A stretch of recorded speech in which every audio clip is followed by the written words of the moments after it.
Ito na, ito na. Hindi ho ba kayo nagtataka? Dahil noong si Bong Revilla, dating Senator Bong Revilla, kara-karaka ho ay sumuko kaagad dyan kina Remulla. Tandaan nyo ho, kabitan nyo din ho ito si na Remulla. Ito si Bong Revilla ay kabitan nyo rin. Kaya ho dati noong yun ho ay sumuko, nagtataka ako ba't ang bilis nito sumuko? Parang wala nang sabi-sabi. Basta okay, susuko na ako. Nung pa man ho, na minaisip na ako eto nga ho, lumabas na. Pinaya makapag-bail sa kaso niya.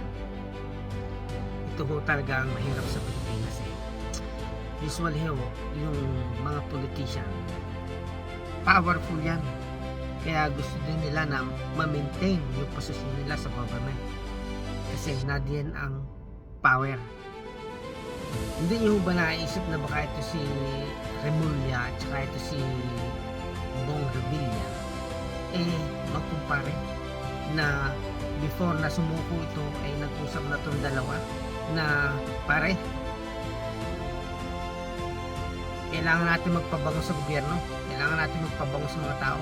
Sumuko ka, akong bahala sa iyo, doon ka lang ilang buwan, hindi ka naman talaga nakakulong ikaw pa rin nasusunod sa loob ng kulungan, ilang buwan, solo mo. Propaganda lang to,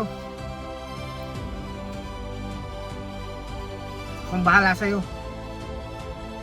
Total naman magkumpara sila, so ganyan, maganda ang tingin ng tao.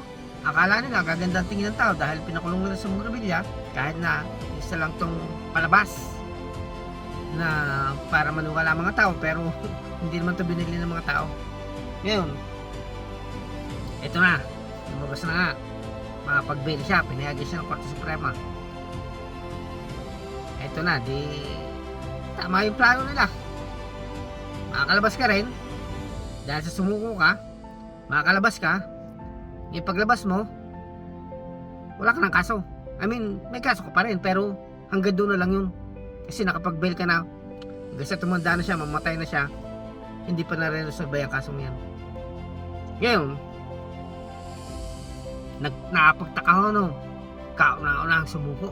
Walang kalaban-laban, sumuko siya. Walang kalaban-laban. Ang palalabasin ay malinis ang konsensya. Gagamitin pa, thank you Lord. Kaya ho, yung simbahan ho, yan ho ay kanlungan ng mga makasalanan. Kaya ho kayo mga nakakakita ng mga palagi nang nasa simbahan, palagi nang bigkas oh Diyos ko Lord, yan ho ang isang sinyales o palatandaan ng taong yan ng makasalanan. Ngayon ho, itong nangyari kay, malipat po tayo kay Estrada. Ito ho ay maaaring isa ring plataforma dahil no, ito si Estrada ay wala rin kalaban-laban, hindi rin umaban para sumuko. Ngayon no, maaaring estratehiya ho dyan na kukumbinsihin ka namin, basta sumuko ka, kami nang bahala sa iyo, basta pumanig ka sa amin. Ngayon no, sabi nga ho, sumayaw ka kung anong tugtog. Yun yung sinasabi ng iba.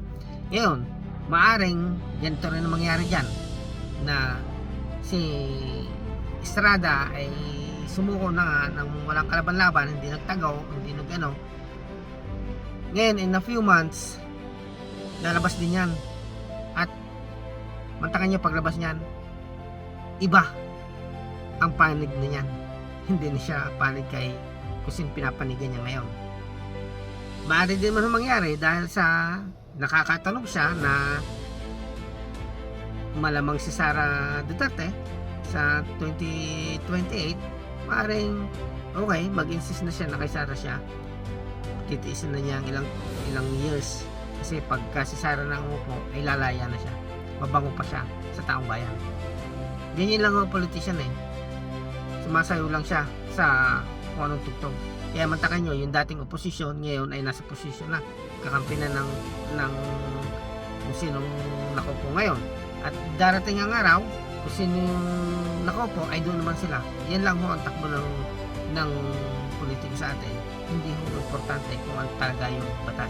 Ang importante ho kung saan sila papanig, dahil yun ang magdadala sa kanila. Yan o, ito na nga, mabalik tayo dito sa kaso ni Bong Revilla. Yan ho ay pangilala na kung paano nila minamanipulate ang taong bayan.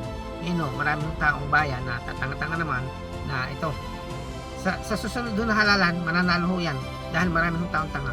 Hindi ho mga relihiyon, mga ano, huwag ho kayo sumunod diyan. Dahil kung tanga sinusunod nyo, tanga ang namumuno sa inyo, mapapasama na kayo na. Hindi lang ho yun. Pilipinas ho napapahamak. Hindi lang ho kayo. Mga kabataan ho napapahamak. Tandaan nyo, marami ho, halos lahat ho ng mga nasa politiko ngayon, nasa gobyerno, lahat ho yan may kaso.